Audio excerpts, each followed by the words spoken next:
What's up, everybody? Kyle Thumb here. Solar Growth Podcast number 19. I'm almost at 20. Number 20 is getting recorded tomorrow. So this is number 19. Today I spoke with Ryan Fenn. He's the CEO, founder of a software called Chirp.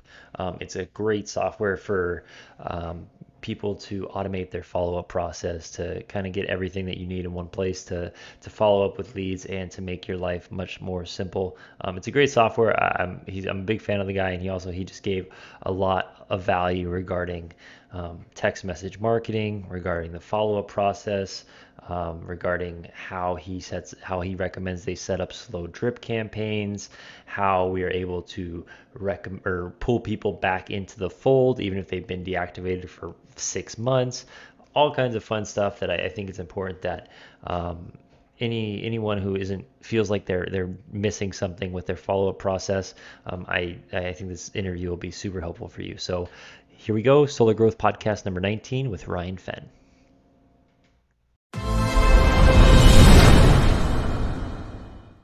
What's up, everybody? This is Kyle Thumb, Solar Growth Podcast number 19. Today I'm talking with Ryan Fenn. He is the founder of Chirp, which is one of my favorite softwares specifically for the solar industry. I'm excited to talk to him, learn about his business, and kind of talk to him about his journey, obviously, as a company owner. So, Ryan, thank you so much for joining us.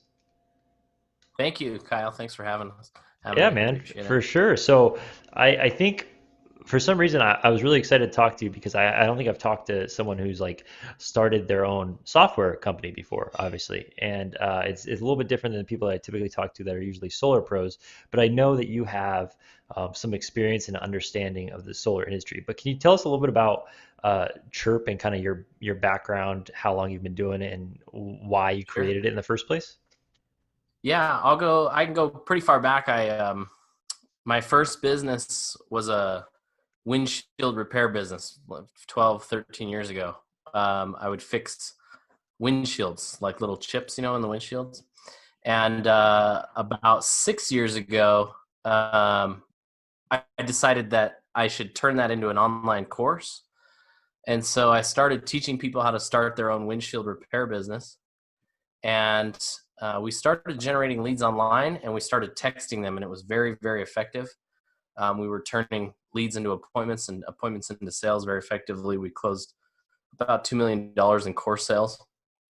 And then from there, realized that this process, this funnel that we had created, connecting with our leads very quickly and using text messaging as the primary communication to start, the channel to start conversations, was very, very effective. And so we rounded up partners and got investment money and started building Chirp to allow other businesses to use the same process. That was about 2 years ago that we launched, and we started bringing on many different types of companies to use the software. And then as we started to see a lot of success in solar companies coming on, we started dialing in that process and helping solar companies, not exclusively, but we do a lot of our marketing directly to solar companies, and it's been very successful for a lot of solar companies. So that's been the kind of the story in a very condensed, obviously very condensed, straight line. But that's how Chirp was born, was through the process of actually using it and proving that it works. And then we, through many miracles that fell in place, getting a really high grade developer on board, and all kinds of kind of things that just fell into place. We got really lucky, and here we are.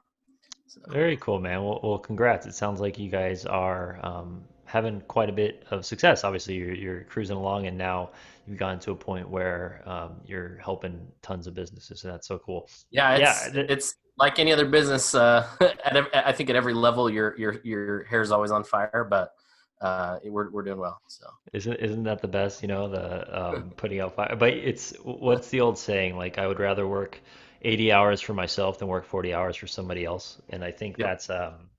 like the ultimate entrepreneur quote, because I remember I used to work jobs and I'd be working 40 hours a week, and it was, I mean, it was a pretty good job for somebody with a degree in exercise science. And I used to have these jobs, and 40 hours would just be the longest time ever. And now that I've kind of gone out, I've started my own business, I'm working for myself. Yeah. I'm working more, but I'm so much more happier, and it's just we're Can you we're imagine all. just being able to turn off at 5 o'clock and being done? It's like no way, right? But see, I almost don't, but I enjoy it so much that I wouldn't even want to No, I know. That's what I'm necessarily. saying. It's like Yeah. you can't even imagine doing that. It's like I can't stop thinking about, what's the next move, what's the next thing. Yeah, and just solving that next problem because there's always another problem, you know. Very cool. So I love, so Chirp is text focus, right? Is that correct? Text messaging? So it's text. So it's a full, very robust CRM that does a lot of things. We focus on text messaging as being the primary channel of communication within the system. Because text message is king, we have 98% read rate. There's no other medium that gets better attention right now. If you went back 20 years, email would have been really good. Even 10 years ago, email was still good. But there's no other app on your phone that gets more attention, that creates that emotion, than texting. So the system does all kinds of communication. We have email, ringless voicemail, dialing. We can even send out texts to, or zaps to send out direct mail, that kind of stuff. But because texting is the most effective, that's the one we focus on. So it can do all the other things, email, everything that you need it to do. But yeah, we focus on text messaging. Yeah, um, follow up is, it's important to have all those different channels because follow up is a process that's going to be different for every single person. You're going to have people that pick up the phone the first time, you have people that will never pick up the phone, and you have to be able to customize that, obviously, or make sure that you're trying to message different types of people.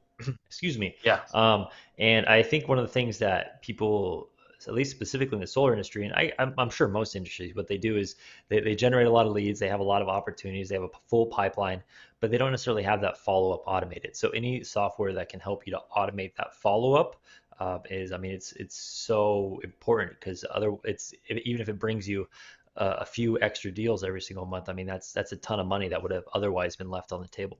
Uh, Yeah, I mean, it's key, right? Because everybody says it, right? The fortunes in the follow up, but and we've all heard that a million times. It's a cliche at this point, but it's totally true.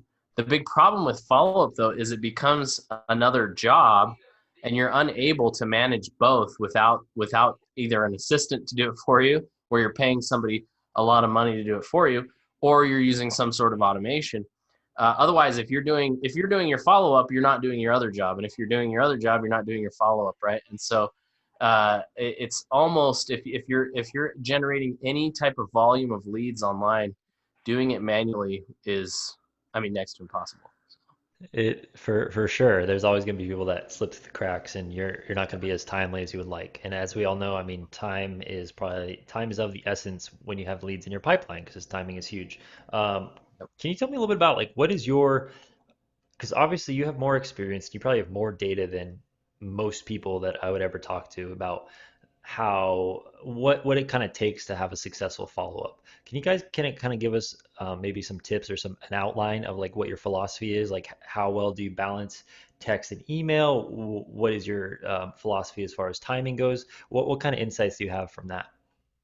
Okay, so every time somebody receives a message from you, you're grinding your message further into their brain, right? And there's a point that it's going to hit where they consider the offer.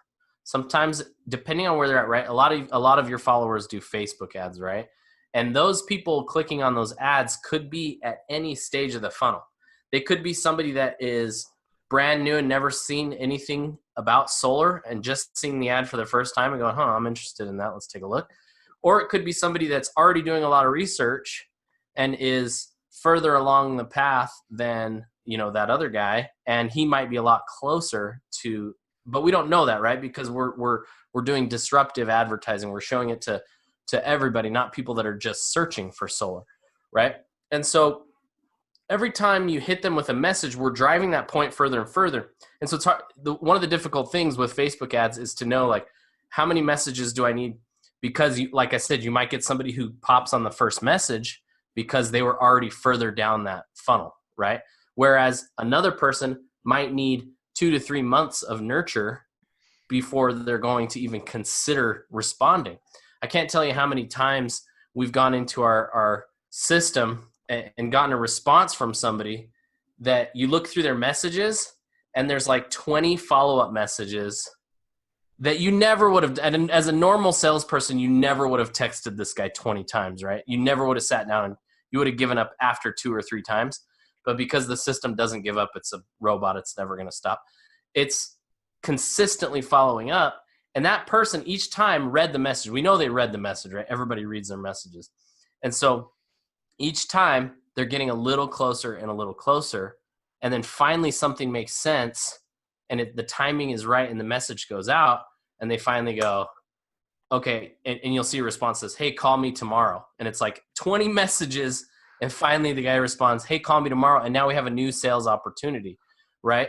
And so to answer your question, there's really no clear answer as to you need this many messages to turn somebody into an appointment.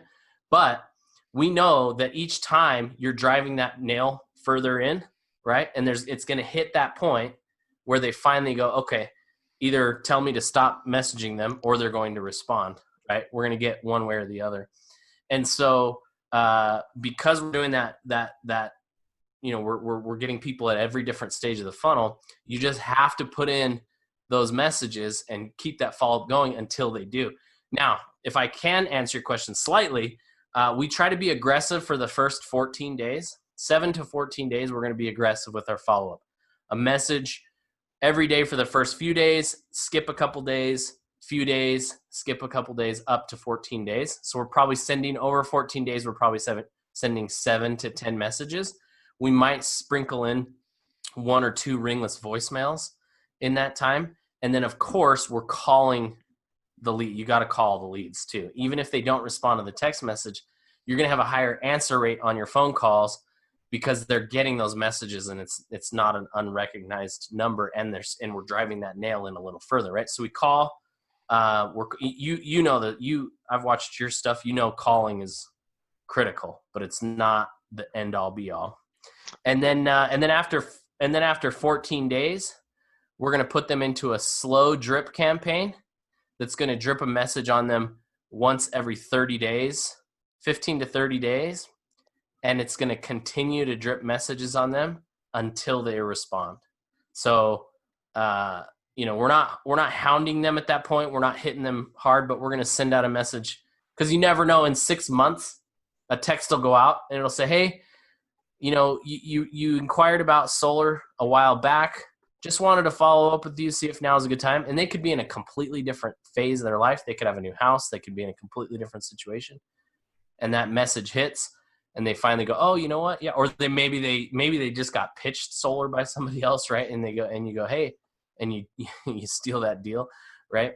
So we're definitely it's hard to say exactly you're going to get, this many appointments with this many leads, this many texts. But if you put them in that sequence, you're going to drastically increase your response rate. Very cool. Yeah, I completely agree. And I think I just can't talk enough about how automation is so key because one of the things Well, that think about it for a well, second, Kyle. uh, When we mhm. when we let me just plug right in just for a second. When we started doing this, we had 6 sales guys, right?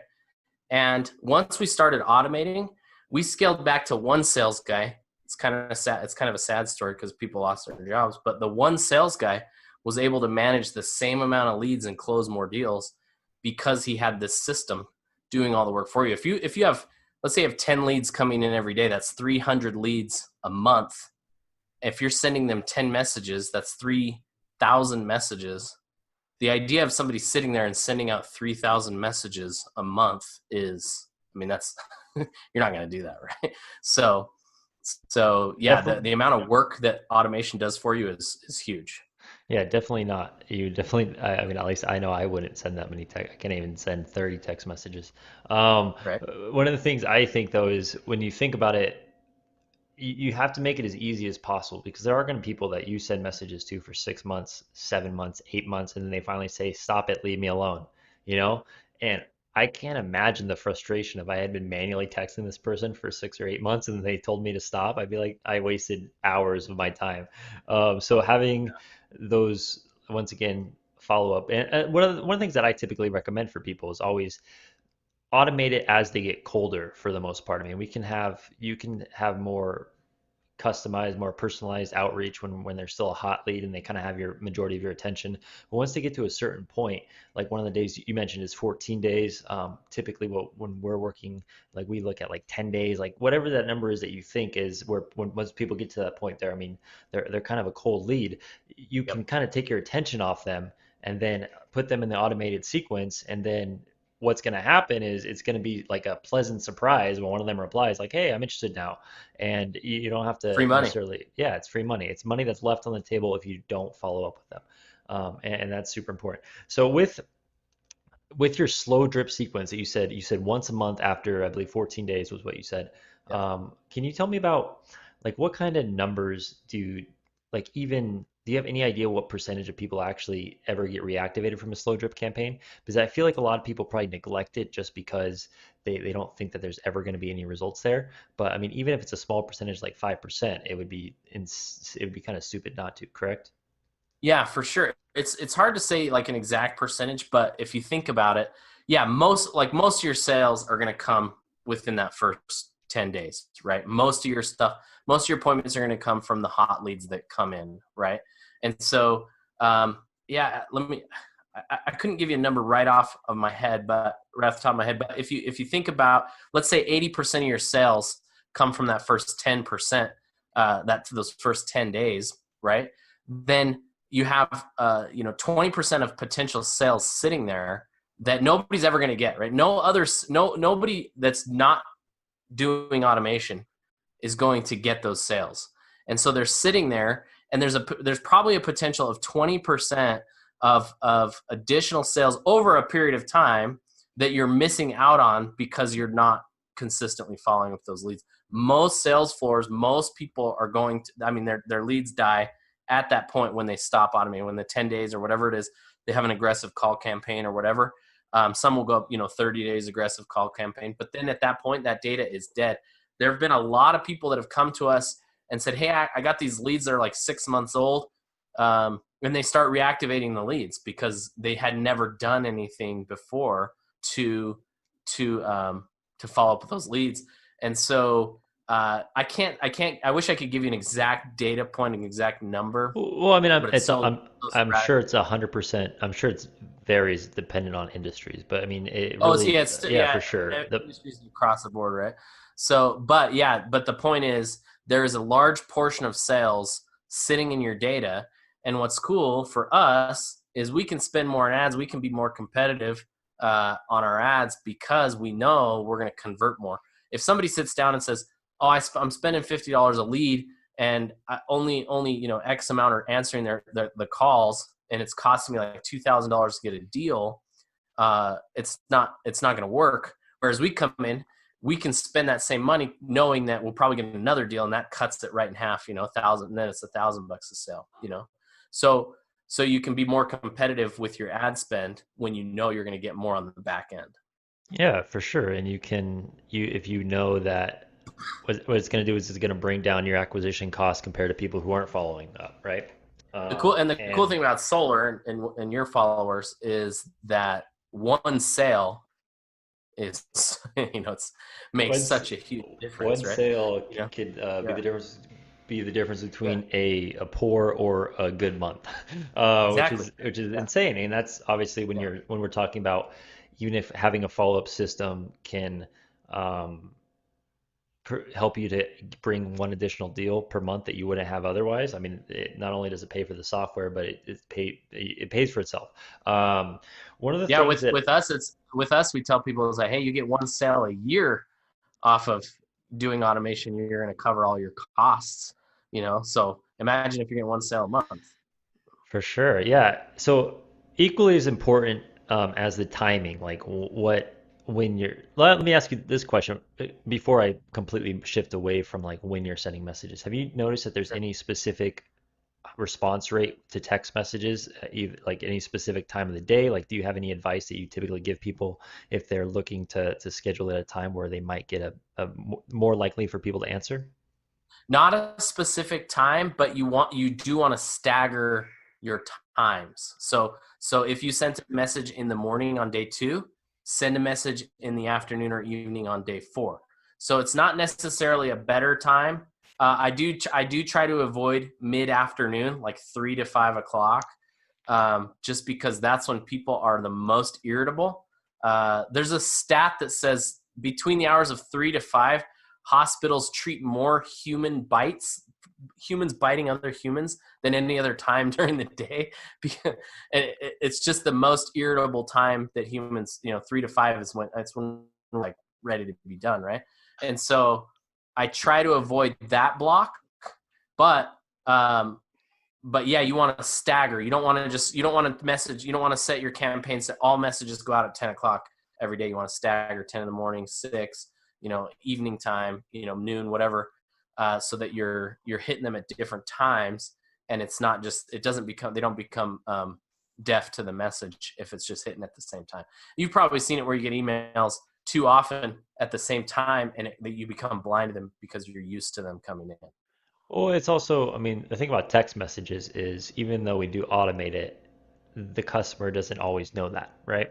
And They so don't know it's automated at all. Yeah, they will be able to figure out it's automated if you're texting them at 9:02 every single day for 5 days in a row. exactly, And then exactly. that's going to pull them even farther out of the buying. I mean, I would assume that kind of actually pops them almost right out of the funnel.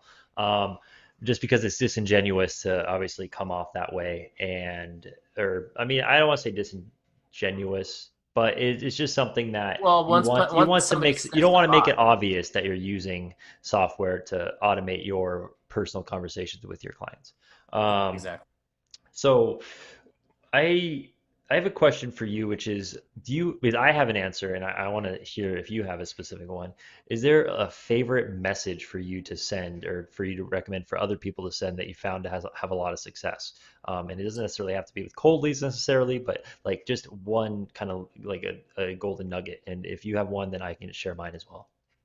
Yeah. So one of our favorite messages is towards the end of the sequence.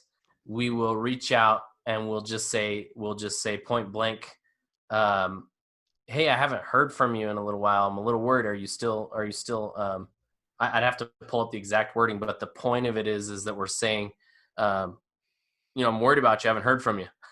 Like that's kind of the gist of the message, right? And for some reason that triggers it's either going to be like stop messaging me, or they're going to respond and say, hey, no, we're still thinking about it or whatever. But that triggers enough of a human. And one thing to remember when you are writing messages, you always should be writing them as if you were just sitting down to your phone and texting somebody personally. You don't want a lot of people come in and they go, oh, I read this copywriting book or I did this thing and it says to do this. Text messaging kind of doesn't really fit into that because we all text in a certain language. We all text with emojis and kind of in this certain way. And so when you're writing your messages, you don't want to write them to sound like copy. You want them to sound as if you just sat down to text them personally, right? And so yeah, so when it's kind of gets to the end and we say, hey, worried about you. Did you lose interest or where'd you go? Everything okay? Uh, that will elicit a response.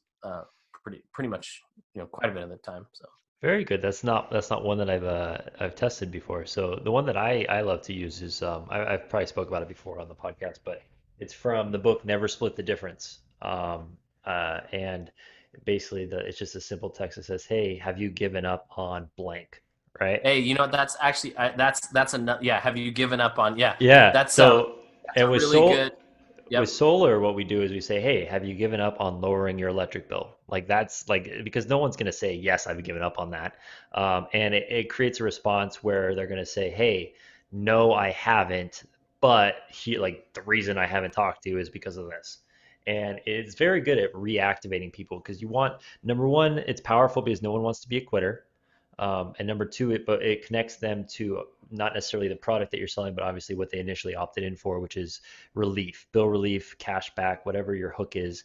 And you can phrase it that way that it just gets them talking again, it gets them re-engaged. So that's by far one of my favorites that I've tested. There was another one. Yeah, you brought that up and it triggered. I totally remember it, and the way you said it. It's funny because it totally elicits an emotional response, and they yeah. There's like this kind of this almost like, no, I didn't. I'm not a quitter. You know, like they Yeah, almost no. like it's very yeah. No, for sure, that's a good one. Yep, But absolutely. it's because it's one of those things that, and it doesn't have to be text message, but it's really easy for text message because it's short and sweet. It's like one sentence. Yep, It fits like a text message. But going to what you were talking about before is email copy should be completely different than text copy, right? Your script or ad copy should be completely different than what you're texting people. And texting people, you have to keep it short and sweet. And I think one of the things that I've seen is, especially when people move to software that is automated, is they drip text messages as if they're like emails, where they're sending these like 5 paragraphs in text form. They're sending all these images, and you have to think that number one, people don't communicate that way, and you want it to be native. You want it to be ordinary. You don't want them to realize that it's anything different than receiving a text message from a friend. So especially with text messages, I'm keeping it short and sweet. Number one, it's cheaper. But number two, it's also more effective in my experience. I that's yeah. was People ask about character limits. They'll be like, hey, I want to send. You know, what are your character limits on text messages? And you go, well, that you're asking the wrong question, because if you're talking about sending out, if you're trying to be a marketer with text messaging, you're sending out a novel that's like the carriers break it up into like 6 text messages and come across as this big long thing. That's totally negates the whole purpose of text message marketing, which is to have legitimate conversations. So you shouldn't be that yeah, you shouldn't be focused on the character length. You should be focused on is this a conversational sounding message? Exactly. So, have you ever sent anyone a meme in your follow-up? Yeah, that was just about to bring that up. Memes can do really well as well. Sending an image that's funny or uh, well, yeah, Yeah. and yeah, you can do obviously through texting. So Yeah, memes, the thing about memes is that they get the message across, but everyone enjoys it. So like if you like I spoke about this a while back. Like I see uh, one of my, I guess, one of my competitors, another solar marketing guy. His name is JD Adkins, Prospect Bacon, and hmm he has these ads that target people that are in the solar industry, right? And he obviously I see these ads because I am in the solar industry. I click on solar ads, and I probably get a lot of these target. I get ads that I probably shouldn't, and he'd probably prefer if I didn't, because then I click on them and it costs him a little bit more money. yep, But what I remember, the thing about his ads was that there was like videos, and it was actually something that I enjoyed listening to, right? Like I yeah, enjoyed listening, watching this video. I enjoyed reading this copy, and that's the real sign of a good advertising, because it doesn't feel like advertising. And so the right. same context with text messages, you don't want your text messages to be a sales pitch. You don't want it to be a paragraph like a newspaper blurb or anything. You just want to use that to communicate and get the conversation reactivated. Yeah, And so, memes is a hot topic right now, and for sure something that you should explore because it's so new to it's not new. Memes aren't new, right? But this idea of marketing with memes is still new, and people that we're marketing to, like the older folks that don't, they're not online like a lot of us are, and those memes can. You've seen old people; they don't know how to do Facebook. They'll post 1,000 memes because they think they're so funny, but they're from like 2011. Um, but yeah, I mean, they work really well. They'll elicit a laugh, and a lot of times they'll just respond just because they laughed and they go, you know what, that was funny. I'm going to respond to this guy. yeah, So and they enjoy it. I mean, if I especially because like we were talking about before, where they've gotten used to your number texting them, right? They see the number, they maybe they've saved it in their phone, they know it's the solar guy, maybe they know it's the marketing guy or whatever, and they see text, and to be honest, like they just because they open it doesn't mean they even necessarily read all of it. Maybe they just say, oh, it's another one of these follow-up messages. But everyone will look at a meme. everyone wants to be entertained. They catch your attention. That's the reason they work so well on social media. But it's something that, like you just alluded to, is it has become universal, where even people that are in the older, I don't want to say older population, but people that are of all ages can enjoy memes, and they grab their attention. And yeah, like Yep. you said, worst case scenario, maybe they text back and just say, "Hey, that was funny, thanks." And it's Yeah. just your way of building your kind of your reputation with them, like showing them that you're a funny guy, showing them that you're someone that's hasn't given up on them, someone that's going to be there whenever they do decide. And then hopefully, as long as they still have that positive impression of you, you'll be the person that they come to, because that's really what we're talking about with these nurturing sequences, is staying on top of mind. And the Yep. person that's on top of my mind is the person that sent me a meme, not the person that gave up on the follow up completely. Yeah, that goes back to the point of yeah, exactly, nurturing. Not every message is going to get a response. Not every message is meant to get a response. The purpose is to drive your message a little deeper into their brain to get to that point where they consider the offer. So each message drives it a little further, a little deeper. So that's, yeah, you never know. They may not have responded to that meme, but they may have chuckled and laughed, and it may have put it a little further, brought the ball down the field a little further. So Yeah, I mean, it doesn't hurt anything. I think that's one of the biggest things, is that it doesn't, I mean, people like I've talked to clients, and I give them recommendations for texting and setting up their follow-up sequences, and these kind of things. And we talk about like, oh, you should send this text message. And then they send it, and like four people say, oh, stop, leave me alone. I'm not interested anymore. And they're like, oh, see, it didn't work. And I'm like, well, in a way it did, because that helps us. Like the more that we can filter, and the more that we can get rid of people that aren't going to be customers ever, the more time that we can spend focused on the people that are. And so just because someone responds negatively doesn't mean it's a bad response. But I don't know of anyone that would respond negatively to a meme. yeah, yeah. Unless they don't, Send it, unless they really don't get the joke. So yeah, or you send it between 3 and 5 o'clock in the afternoon. yeah, the hours in which people are more likely to eat their coworkers. Yeah, exactly.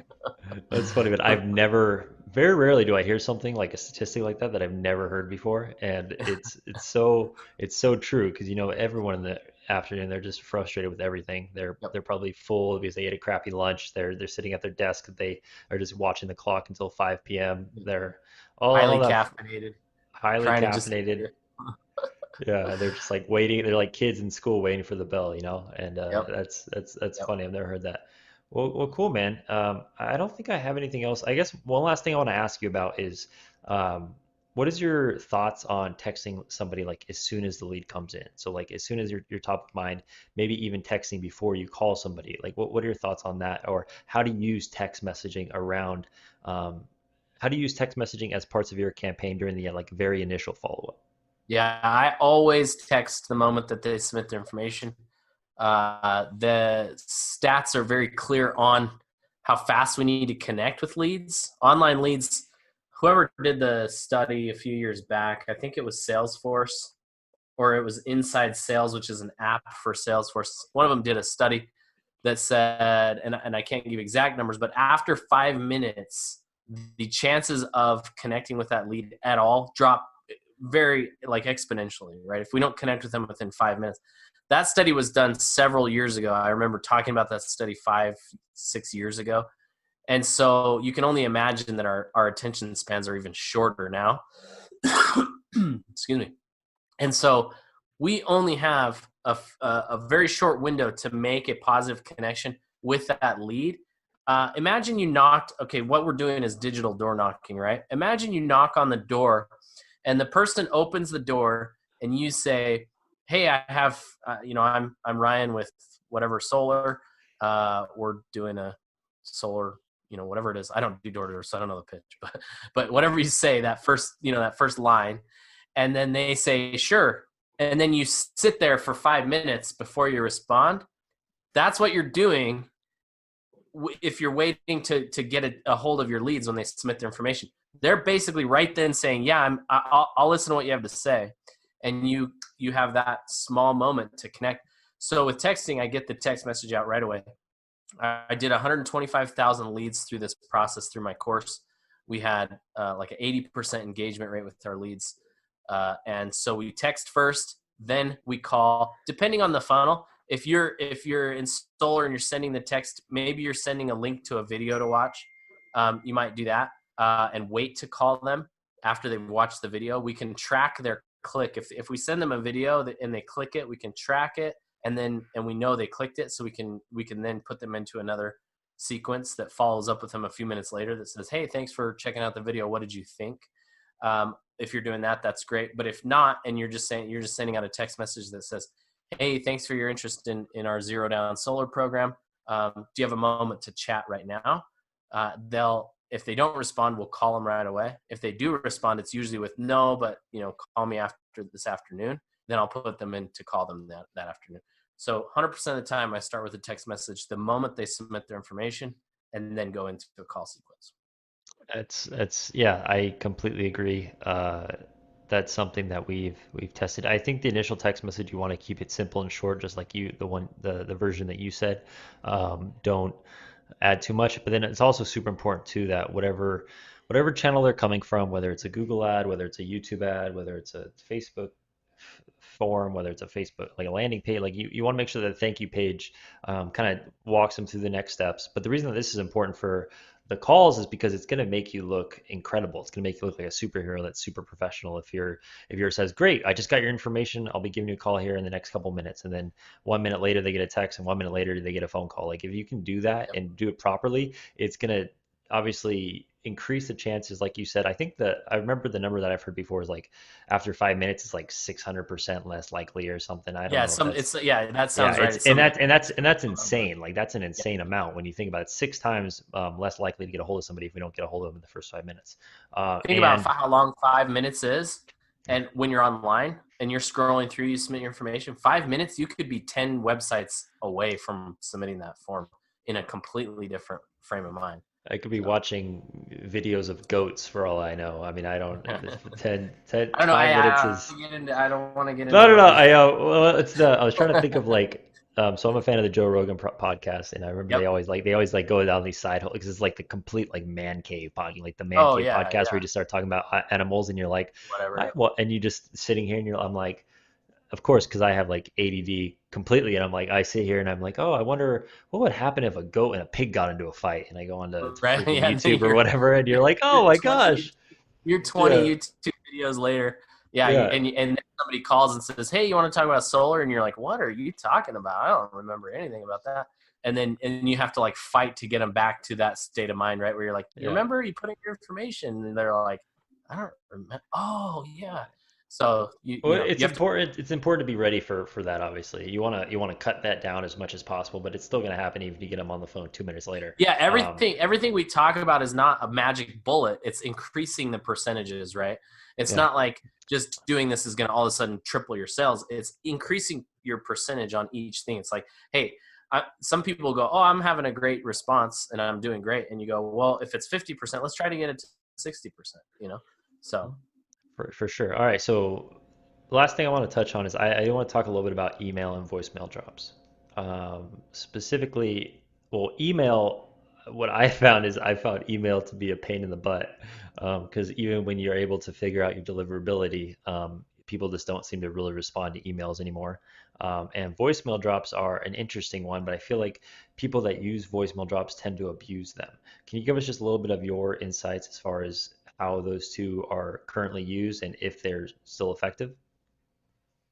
so just for me, I don't use email anymore. Um, Me neither. So that's in I'm, fact, I'm glad to hear that.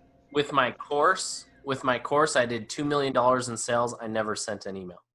Um, it was 100% text messaging and calling. Voicemails we added fairly recently. They're there because I think they serve a purpose for certain things, but I don't use them very often. People are becoming more aware of what they are, and so they're not as effective. But if you are going to use them, it's good to drop one or two for every maybe 5 or 6 messages that you're doing. But because you're calling, you should be calling your leads anyways. they're not as effective. But when you do them, they should be short messages, and they shouldn't be a sales pitch. They should just be, hey, just trying to reach you again. I wanted to talk to you about, you'd requested some information about solar. Call or text me back when you get a minute. Not these long ones that are like, hey, do you want to learn how you can change your life by switching to solar? Here's da da da, and it just sounds like you're just sending them a marketing message, right? It should be conversational, short, and few and far between. Yeah, for sure. I think you should almost reiterate whatever your initial offer slash hook was, right? And you're Yeah. like, hey, this is Kyle, just following up with you about seeing if we can save you some money and decrease your electric bill. We have a great program running through the end of the month. If you could, please give us a call back, right? I mean, Yep. and that's That's it. because, Yep. and the other thing to think about voicemails too is, um, they're moving. I mean, I think they already are like all transcribed, where there's less people listening to voicemails than ever before, but they are able to like read it real quick. So when you think about that from a perspective of text, you don't want it to be a long wall, and you want to have the specific keywords that you know are going to grab their attention. And Yep. I think that's super important. Yeah, I think voicemail drops are a really great tool. It's just there are ways that they can be abused. Like if I get a phone call Yep. and then it gets my phone hangs up immediately, and then I get a voicemail and it's this long-winded minute and 30 seconds, and they like pretend like they say, oh yeah, hey, I'm calling you directly because, and like, and it's not a direct call. Like at that point, it becomes once again back to the disingenuous, where you're gonna have Yep. just like a a part of disbelief, and you're once you do that, you kind of lose trust in the person that you're talking to. Yep. Great, man. Well, I appreciate it so much. Like I said, I've been a fan of your software. My one of my mentors, Alex Brittingham, actually recommended your software to me like a year and a half ago, and I played around with it because it was something that for texting and follow up, it seemed like there's a lot of solutions out there that kind of like try to piece together with duct tape like all the different Yep. channels and all this kind of stuff, and your solution was one of the few that I really liked, and it was really intuitive. I appreciate you taking the time. If you could, would you give people, if there's anyone here that wanted to either learn more about you, learn more about your course, or learn more about your software, can you give them a little bit of info about how it would be best for them to reach you? Yeah, for sure. So we have programs for every level of business. So if you're a big business with a big team, we have team packages. We have one-off for single users that is very effective. So we have everything that you need.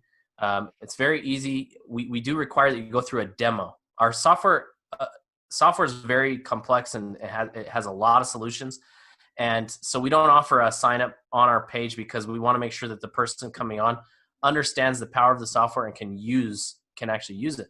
So we have you do a quick demo. It's a 15-20 minute demo with one of our guys. They'll walk you through how it all works. They'll educate you on how you can plug it right into your business. If you're already using a CRM, we can plug into that CRM. If you're not, you can use this entirely as your CRM. It has a full, very robust dashboard and all sorts of tracking and customer management tools. So everything's there for that. We have full Zapier integration, several other integrations that will allow you to communicate with lots of different platforms if you're already using stuff. But go to the site. It's chirp.com, CHIIRP, two I's. And just schedule a demo with one of my guys. They will take you through the process and they'll help you choose a package that makes sense for you in your stage of your business. And then we'll get you going. And then we onboard you and we train you and we show you how to do all this stuff that we just talked about. And you really can. We try to. There's that sales. I don't know who said it, but they say if you can't show 10 times the value in your product than what they're paying, it's hard to make a sale, right? And so we can easily show you that what you're paying for a software is going to give you easily 10 times more value than if you were to go.